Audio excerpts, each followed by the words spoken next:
నారాయణపేట జిల్లాలో task force పోలీసులు కొత్తపల్లి మండలం బూనేడు గ్రామం, నారాయణపేట మండలం బండగొండ గ్రామాల్లో దాడులు నిర్వహించి 110 క్వింటాల నకిలీ పత్తి విత్తనాలను సీజ్ చేశారు. వీటిని విక్రయానికి తెచ్చిన బాలకృష్ణ నాయుడు, శశివర్ధన్ నాయుడును అరెస్టు చేసి కేసులు నమోదు చేశారు. విత్తనాల విలువ సుమారు ₹1 కోటి ఉంటుందని తెలిపారు. జిల్లా వ్యవసాయ అధికారి పరీక్షల ద్వారా వీటిని నకిలీగా ధృవీకరించారు. నకిలీ విత్తనాలు విక్రయిస్తే పోలీసులకు సమాచారం అందించాలని, కఠిన చర్యలు తీసుకుంటామని అధికారులు హెచ్చరించారు.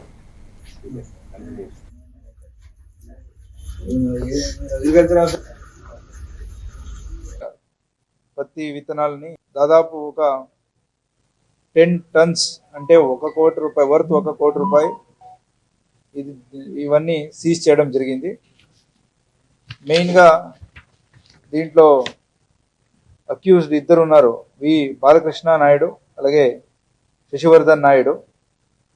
వీళ్ళు ఈ కొత్తపల్లి మండల్ బోనేడు విలేజ్ కి చెందిన వాళ్ళు. వీళ్ళు గతంలో కూడా వీళ్ళపైన 3 కేసులు ఉన్నాయి. లాస్ట్ ఒక 2-3 ఇయర్స్ నుంచి కూడా ఇలాంటి విత్తనాలని తీసుకొచ్చి కర్ణాటక నుంచి తీసుకొచ్చి మన బార్డర్ డిస్టిక్ కాబట్టి ఇక్కడ మన రైతులకి సేల్ చేయడం జరుగుతుంది.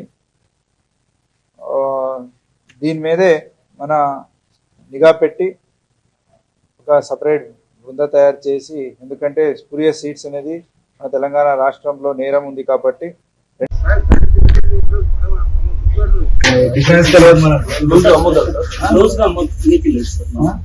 రోజు